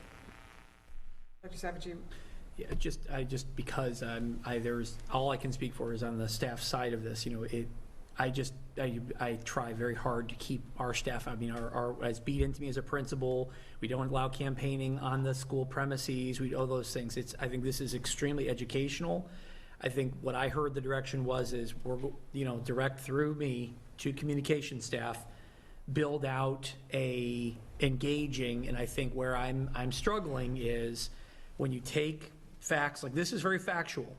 I understand it may not be that engaging or whatnot. I'm just trying to imagine what engaging looks like where someone will not be able to construe that as advocacy. And I think I'm just the devil's in the details, and I would hate for any of our individual communication staff to make a single mistake that then results in putting out something that then creates liability for the district. And now it's one thing for a PAC to do it. It's one thing for groups that have the ability to take advocacy stances. They can put together the slickest, most amazing, persuasive thing. I think for me, I'm having a hard time as a person who's trying to I'm an executive. I'm not allowed to have an opinion about it. I have my own personal thoughts, but I would just say in this piece, I struggle when it comes to expending district resources. They have to really walk a thin line. I think that's what the attorney is attempting to show. I'm grateful for the conversation. I was not one of the people who was here for the sales tax. I remember Dr. Atkins privately. We heard a lot about that. I was not a part of that real effort, so you may have found the perfect balance. We did. I just live in this current world of who fills up the boardroom and what's out there and this delegation, and I just am aware of all that. So I'm just am sharing that before I'm directed to do action, or the next superintendent is, and then we're responsible for whatever's produced. Ms. Morgan? Yeah. I need to understand, is the board saying they don't want anything on the website about this? They want no information on the website? Then what is the board saying? Basically, we're talking about putting up facts, and people are worried that we're going to put up facts. I don't understand what this conversation is about. My understanding it was not that this is already on the website. Anyone can access this. What I heard was we have to now direct staff to find a way to make this more enticing and to add to it, and that we're trying to create engagement. We're trying to get people to want to see it and give a better presentation that board members could then take with them. I think that's where I just want to make sure, what does that really look like? Okay, Ms. Giddens. So, semantics, what is the difference in enticing and engaging?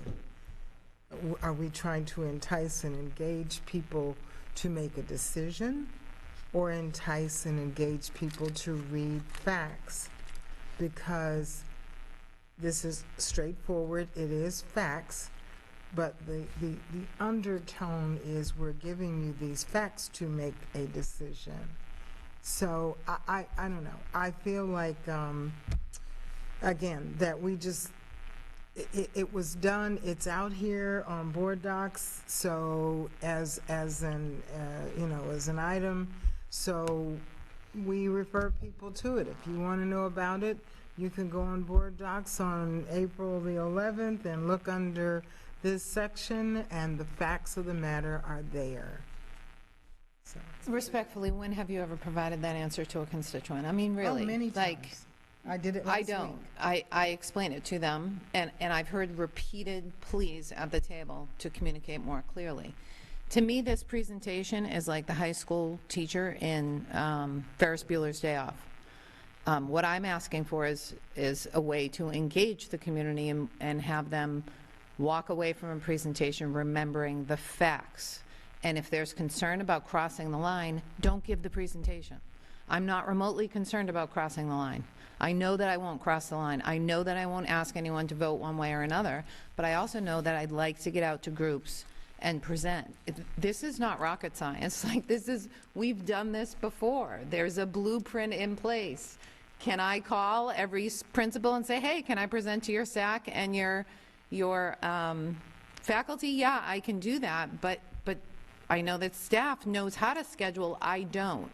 So I'm asking to not get engaged in the operations of the district by creating my own PowerPoint presentation when we have a staff that's really good at it, and asking staff to do the scheduling when we have a staff that's really good at it. That's all I'm asking. But I'm under the impression on this matter, this particular matter, this is not a good thing to have staff It's create. not a good thing if we're advocating for a position, but for staff to put together a factual presentation, it's no different here than it was on the million questions that came up surrounding the food, for example. Remember how we approved the food and we kept hammering staff, please give us something, please give us something. They finally gave us a visual for it. It's the same thing. Yeah, so a visual, how many school districts have appointed superintendents? A graph. How many don't? A graph. You know, how many students are in those school districts that have an appointed superintendent? How many are in an elect? I mean, there are ways to do this that engages people other than having black and white bullet points. I think that's all. That's it. That's all I mean, that's what we did with the sales tax. We used data points and built graphics around the data, used graphs and whatever. Sorry. No, you're good. Yeah, I'm not even sure where to go with this one. So, There's a consensus, there's a request for a consensus, you've had discussion, so maybe move forward with the consensus and see what the board, and I heard two things. I heard one was about putting this particular PowerPoint on the website, and then I also heard about directing the superintendent to direct staff to create some type of more engaging visual regarding the factual educational points on this topic. and I personally would like, and I'm not saying it, no disrespect, Dr. Savage would like to speak to Dr. Bonita to see how he feels on this. And I know he will be here on Friday, and we will be having conversations, but I would really, because he's the one who's gonna have to answer to everything that we're asking them to do. So I would feel much better than having a conversation with him. But even so, it doesn't matter if it's Dr. Savage or Dr. Bernier, we, as the board, would be the one directing the superintendent. So it's the same thing. It doesn't matter What he thinks. how he feels, it's something the board has taken a stance on, and I would like to take a consensus on first putting something, well, first it would have to be a creation by staff before something goes on the website. Obviously, this is already available online. Can I make Where is it it? available online except Board Docs? Board docs. But we could pull it, what I'm saying is it exists, we could put it on the website. That's what I'm saying. Absolutely. Because people shouldn't have to go to Yeah, Board Docs to pull this up. This should be front and center on the website. This is so obviously informational. I mean, to me, that's not even an issue. I think where I'm concerned is when I take this idea and think, and I think maybe, I mean, just the idea of creating something that is more engaging, I would hate for them to say, they're construing this in such a way that it is trying to influence a person to make a determination, and putting our staff in the middle of that. That's the only concern that I have. But if you down this road, you're more experienced in it than I am, for sure.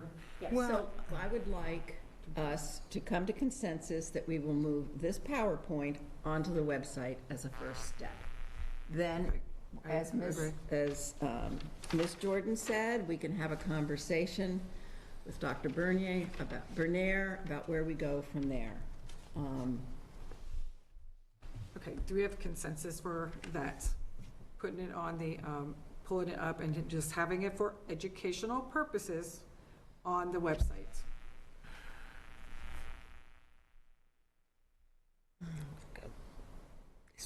So are you down, Ms. Vaughn? Yeah, I was debating it. 3 down, Okay. 2 up, 1 sideways. Or maybe Ms. Patrica was down. I was sideways. So that was 3 to 3. Well, you had 1, 2, 3. Yeah, It's 3 3 to 3. And doesn't the board chair? But it's not a vote, so, but when you have a vote, where the board chair goes is where the vote goes. You're the tiebreaker, but this is not an official vote, this is a consensus. Okay, so then we need to bring it back Yep. when Ms. Fisher's here.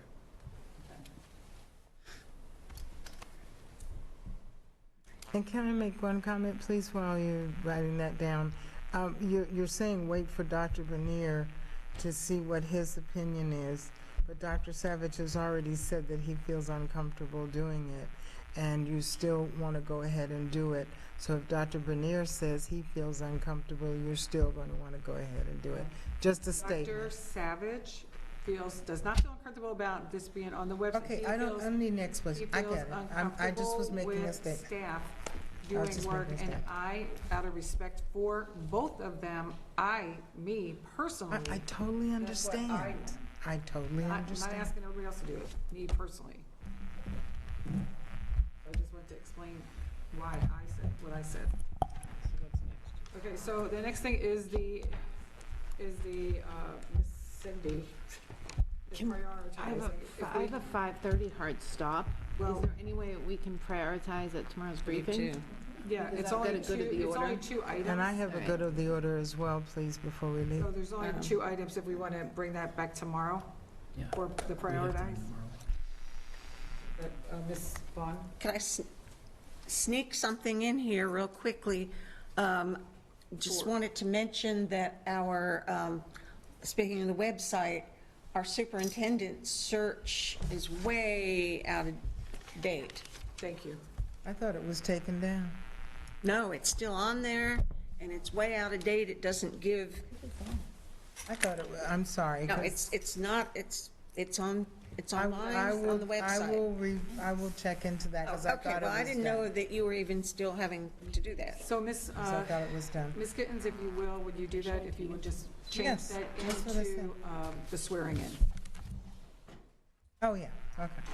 That probably would, then that would work. Yeah, because it's All right. way out of date. Thank you, Ms. Vaughn. Yeah. Okay, so we're good of the order. Ms. Cindy, we'll do this tomorrow. Thank you for staying here. Go ahead, Ms. Gittens, and then Ms. I brought this up before about having the public return to the microphones in the front of the room. And I understand there was a meeting where it was discussed about another option. I also understand that some people are uncomfortable. So just to cut to the chase, I would like to suggest, I personally have no problem sitting next to the people speaking. So my suggestion is I would switch seats with Ms. Morgan, and that we could only use that one mic and have one mic for people to be up in the front.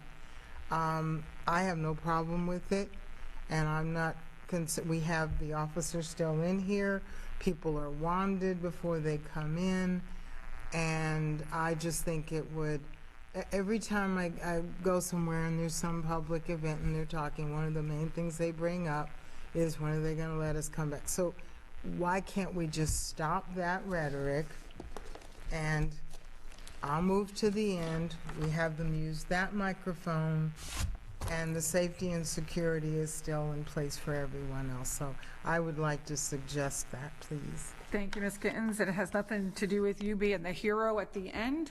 What this is. No, that was But it has that was nothing rude. to do with you moving That was a rude. seat. I am not trying to be a hero. What I'm going to say is that it's safety and security with our safety and security team, who have the problem of, even though we have security up here, in order for them to move quickly enough, if something were to happen, that is their concern. It has nothing to do with any of us sitting up here. It has nothing to do with that. You're missing my point.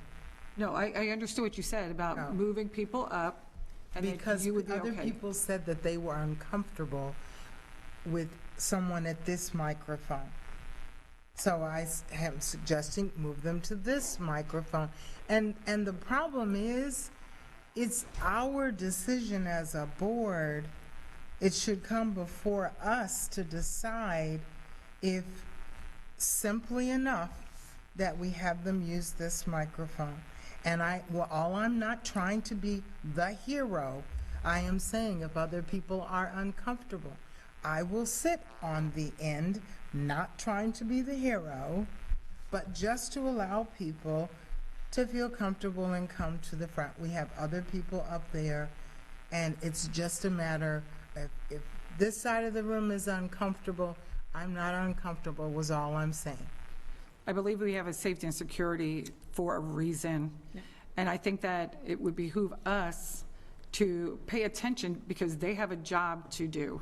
So if they feel that their job is going to be more difficult. Is that what they we're say? doing, Point of order, can we please stop interrupting each other? Please? I beg of you. they've told us that numerous times. They have told us that numerous times about that, why they want this the way it is. Okay. And they came in here again the other day and spoke about it again. And But not with the board. Interruption. Yes, and they I am can't- because you're not getting my point. Ms. Gittens, I'm trying to share with you the concerns that they have, which they have told us numerous times. So I don't understand what the issue is with that. And Okay. Ms. There's no need because it's not going to pass anyway. But I think that we should do something to just stop this whole issue. I think they're still concerned at this point in time. Ms. DePree-Bruno, do you? I mean, that is pretty much what was relayed in the meeting with the security, so. But Ms. Gittens obviously has the right to bring it up to the board for the board's discussion and to see if the board is inclined to take her offer or to sit at the end there and have the public there. What I would probably counsel, Madam Chair, is just to go ahead and take a consensus to see where the board lies on this. And if there's not, the board doesn't want to move forward with it, then they don't move Well, forward with it. Ms. Giovanelli, though, put her hand Well, up. I was just going to, I've watched other board meetings, and they've gone back to the normal, so I don't have a problem if she wants to change seats, I think the community doesn't like being in the back. They feel disconnected. And, I've had complaints as well. They're all wanded or whatnot and frisked and everything else before they get in here anyways. So I actually agree with Ms. Gittens. I think we need to get back to something being more normal, whatever normal is anymore. Thank you, I'm Ms. really Petruccio. comfortable with continuing to follow the recommendations of our safety and security team. I am not an expert in law enforcement. I don't know the best way to keep us safe, and I feel really comfortable following what they say. Thank you. Ms. Vaughn? I don't care, either way. Oh, the other thing, if I may. Go ahead, Ms. Go ahead. Me? Yes. Oh, so I get that there are people who regularly come to board meetings who are unhappy with having to speak back there, but I also have to be cognizant of the fact that I represent 750, almost 800,000 people, and the number of them who are concerned about where they get to speak at a public meeting on the school board is so minuscule that I would suspect it's less than, I'm bad at math. It's a very, very, very, very, very small percentage, far less than 1%. So when I sit here, I have to represent them all, and that's part of why my decision is what it is. Okay, and I will say what they have added to that is that, because I know there was a problem with people having to turn around, so what they were speaking about doing so that people are being seen, they would be broadcasted up here. So they would be seen forward, so you're not going to have to turn around, you're going to see the speakers will be live on the screen. They would be able to do that. When is that happening? He was just speaking about that the other day, that they could do that. It hasn't happened yet. so- No, maybe, perhaps for the next meeting, maybe tomorrow. And that way they can all be seen, no one has to turn their necks around, and they're very visual. They cannot put any screens out front, because we don't have the ability to broadcast out front in the lobby like City Hall does. Ms. Gittens? That's all right. So at this time, can you please let me know who is for staying with what the security has stated at this time? We already did. I think this is the formal consensus. Okay, 4-2. And if for some reason they come to us and change, which they're watching this all the time, they will come to us and let us know. But at least we're going to be able to see the people who are speaking up here. Better. They will see themselves as well. Superintendent. I really am apologizing. My duties as a father are unfortunately stepping in here, but my wife is not available to get my children, and I have to go pick them up. But I do have our wonderful Chief of Staff, Dr. Carlin, who's going to be sitting in for me to take any direction. Again, my apologies. And I do have one last You're an comment, essential if I part may. of my good of the order. Yes, please go ahead. Okay, and in response to Ms. Patrica saying that it's a tiny minuscule number, I think that we as a board have to recognize everyone's needs and everyone's ability to participate in this process. And yes, there are not hundreds of people here at every meeting, but those that do come feel the need to do so and have the right to do so. And so I think we should be careful stating that it's only this few. If it is anyone that is affected, then we should at least address the needs of every individual that is a stakeholder in this district. Thank you. And is there anyone else who has anything for the good of the order? I do, but it requires Dr. Savage to agree to negotiate a change in his contract, and he conveniently left just in time to have the discussion. So, did you all receive my email? Yes. Are you all prepared to discuss it tomorrow? Yes. I guess that I'll have to bring it up tomorrow. If we can find a way to work in good of the order before we run late tomorrow, I would really appreciate that. Okay, is there anyone else?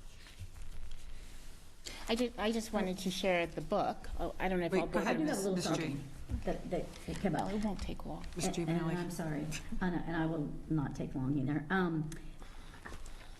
Something that happened, was it the last, either one of our meetings, where I had requested a copy of, the proximity plan. And I specifically requested a hard copy because it's in several days so I could review it over the weekend. And I personally went to my secretary and our assistant and asked for a copy. But there was conversation after the fact that other people didn't get it. And I think it's important that I went to my secretary and asked her. I didn't ask anybody else. And she had it ready, and I went and picked it up for me to have it over the weekend.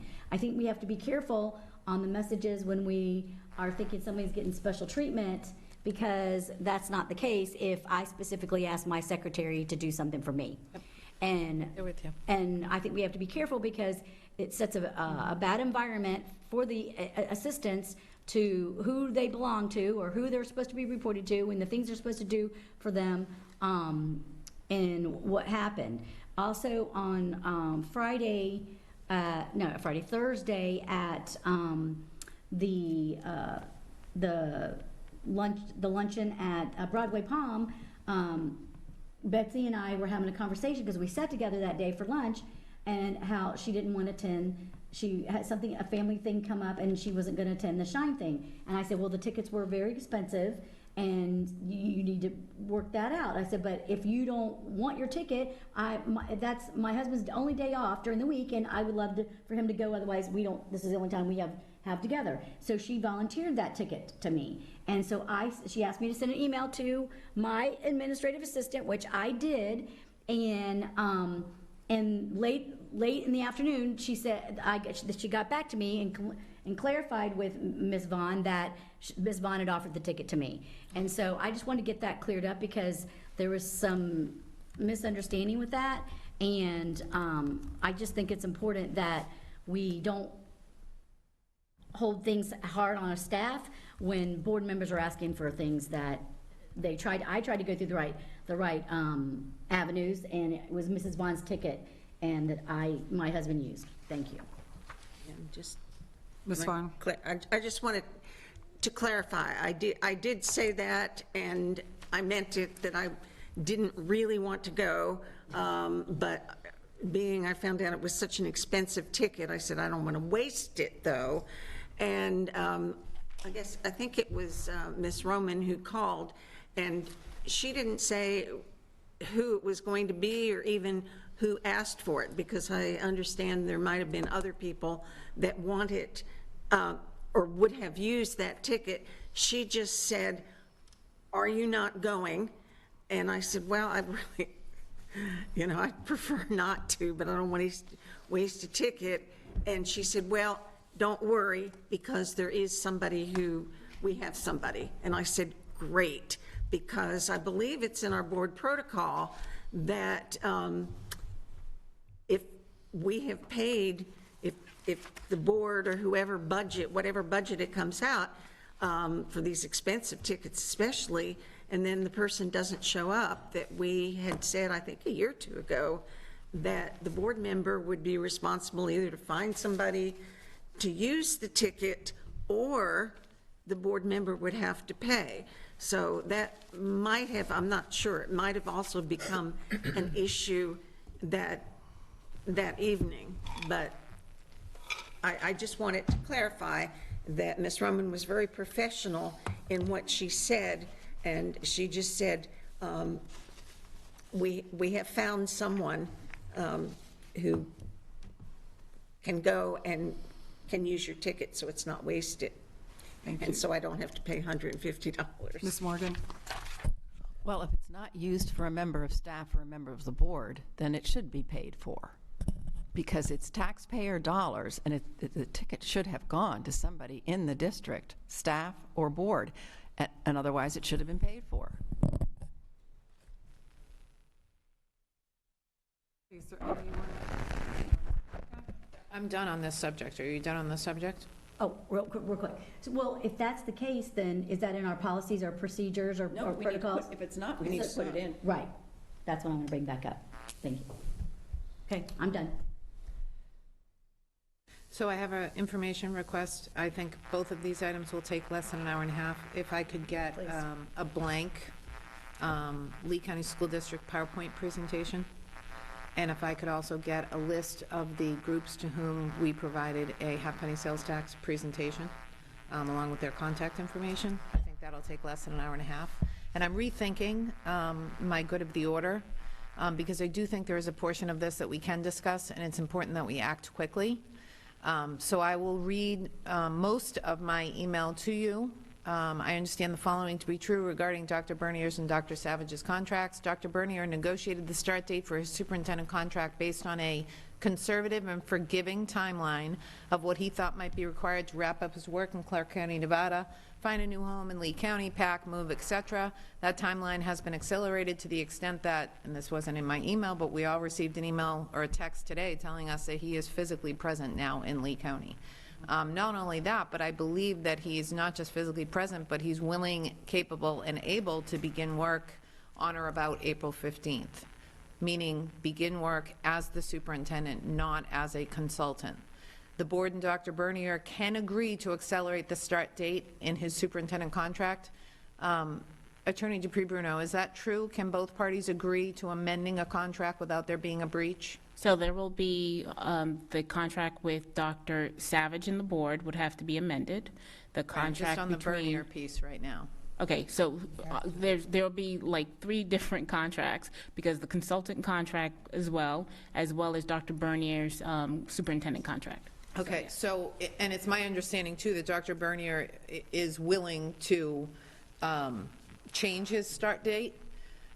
So I'd like to bring it up to the board to ask if you're willing to engage in the discussion with both Dr. Bernier and Dr. Savage. Dr. Savage would have to agree to decrease his 30-day notice period to terminate tenure as superintendent sooner. But it doesn't make sense to have these administrative appointments coming through and to be having discussions concerned about a presentation about the elected versus appointed when he's here and physically capable of serving as superintendent. That's the first thing. The second thing is I think we find some efficiency by not paying him as a consultant if we bring him in and put him in the job that he was hired to do. Ms. Gittens? Okay, I can agree on some of it. The fact that this is the season for moving administrators and doing all of that, and I definitely see the need to have the permanent superintendent in place. But there are a lot of moving parts to this, and part of it is I think firstly, talking with Dr. Savage, and his contract calls for a position, and we haven't even discussed that yet, to my knowledge, as to where he would be going. So to ask him to go wherever sooner is a question to me. So we would have to deal with all the aspects of his contract, and I wouldn't be concerned about Dr. Bernier's moving it up, and I think he would be, you know, able and capable and willing to do that. But I think the legalities of moving Dr. Savage where and when and his contract would be the first thing I would be concerned about. And Attorney Bruno, can you address that Let me get the concern? questions from everybody before, and then you can answer all the questions, if you don't mind. Ms. Giovanelli, and then Ms. Morgan. Well, first of all, I just checked my messages, and he's not emailed me or texted me or any board member at all. So you have got a. No, yes, he did. Everybody's on that. Everybody I was don't on. mind. I just looked. Text. I just very looked. What time? It just says we're officially in Fort Myers, and Yeah. that all of us are on that, Yeah. What day was that? just Today, now. this Today. morning. But everybody's on that. You're on that as well. It's a text. So maybe it's because I'm inside this building, because it's not, But yeah, there's you're- nothing I see your name. today, nothing today. And only because of that's the only thing I can think of, because I have no information on that. Second of all, I'm concerned over that we do have a contract that's in place, and I just want to make sure that the message is not sent out that we can just rescind and amend contracts that we have. So I would have to, I would not engage in any conversation without Dr. Savage being here to represent himself. Thank you. Thank you. Ms. Morgan? Yeah, so my question is for Attorney Dupree Bruno also, and I think it's the same question that's already been asked, which is, does the contract specify that Dr. Savage knows what his position is at the end of his contract, or is it the typical, the new superintendent will make the decision about what the position is that Dr. Savage will fill? So, and then if I may too, that's correct. So Dr. Savage, we don't need to know where it's going to be. That's going to be Dr. Bernier's and Dr. Savage. They will be having that conversation. Okay. But then again, it does take place, as Ms. Gittin says, Dr. Savage's and Ms. Patrica, Dr. Savage's contract has to be amended. He has to agree on his 30 days. Then Dr. Bernier also, we need to have a conversation with him too, because his contract has to be changed or amended as well, because his consultant fee, what we are paying him are for a certain amount of time, so it's not for the entire month. So that's a different amount of money that will be then have to go out to that versus I think it was 5,000, if I remember correctly. So that's something that we would have to also have that conversation with both of them. And Mr. Bruno? That's a very, very good point, Madam Chair. You have 3 contracts that you will be reviewing if you instruct me to enter into these negotiations to see if any of these individuals are willing to amend their contract. So the first one, with regards to Dr. Savage, the contract is very clear that he has a position for a year that is within the same pay grade that he had prior to becoming the interim superintendent. So that is the requirement for that. He is also entitled to a 30-day notice in terms of when you will terminate the contract. So that's something else that he would have to agree as to whether or not he wants to waive any portion of that 30-day notice. And whatever consideration that may come with that, we don't know.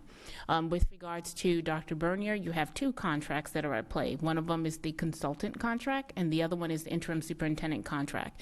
Both of them were negotiated with very specific time periods per the negotiator's request, per Dr. Bernier's request. So if Dr. Bernier at this time is willing to do something different, then we would have to approach him to see what that difference would be in terms of time. Is his time period the same as your time period? And is there going to be additional consideration because of the amendment to both of these contracts? So there are a lot of unanswered questions that I can't answer until I have an opportunity to speak to both of those parties. And first and foremost, the board needs to give me direction to say whether or not to even approach these parties with regards to that negotiation. Okay, so in what Mr. Pre-Bruno just stated, are we in consensus that we would like for her to approach both of these gentlemen and speak to them on what that looks like? Because I know that Dr. Savage and Dr. Bernier have communications all the time. So in saying that, is that something that we would like for, well, we have to take a first step for this, Ms. Gittens? I think something of this magnitude, we should have the whole board here, present to hear it and to participate. If you're going to take some type of consensus, this is a very in-depth and serious thing. So perhaps at tomorrow after the briefing or during the briefing, I just think Dr. Savage should be here and Ms. Fisher, so that everyone is hearing the same thing right down. So I would agree with you if we were asking anyone to make a decision, but all I hear Chair Jordan asking for is gathering information. I mean, if one or more of these parties is unwilling to engage in this, then the question stops there.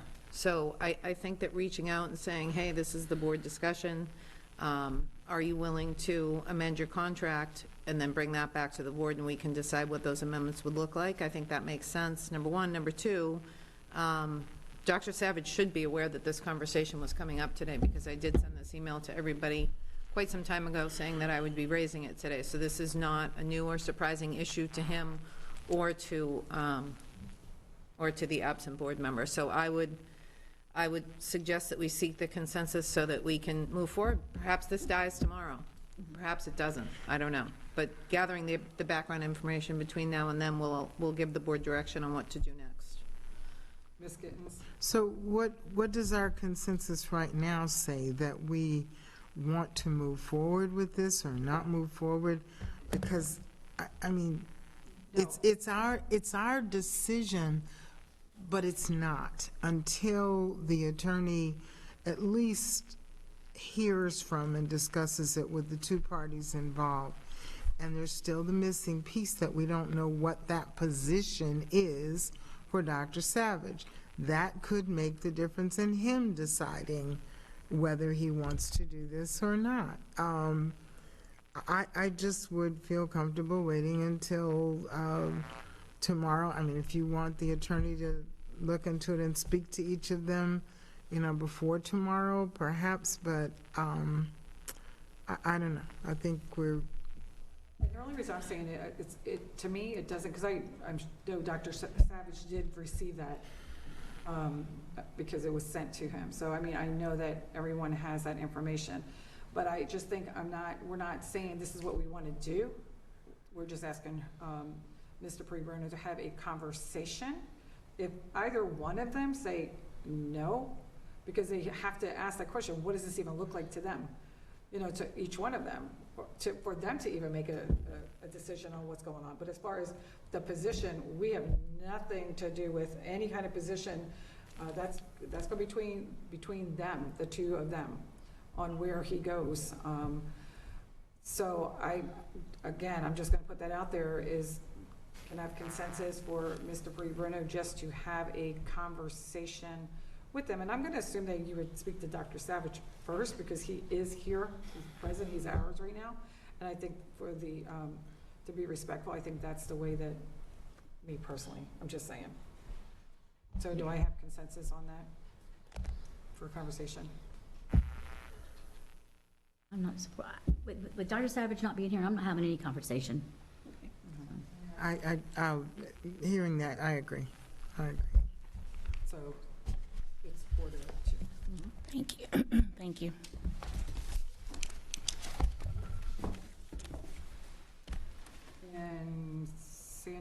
or, I'm sorry. I was just going to tell you about the minutes very, very quickly. We had to go into the archives of the district and found the minutes from 1973 that discusses the original resolution when the district passed that to get the vote in 1974. These are really heavy books, so we just wanted to show you that we dug deep to do this How many research. of those do we have? Quite a bit. Does the district advocate for a political position? No, there was a resolution that basically, this is the minutes of the school board, volume number 17, and this is like 1973, and they're really, really, really heavy. Where are they kept? They're kept in a secret bunker somewhere. And I gotta bring this back or I'm gonna get in trouble, so. See the first couple ones. It's very neat, so I just thought I'd share a little history. Thank you, and thank you for that. Seeing no other business to come before this board, this meeting is adjourned. Thank you. Thank you.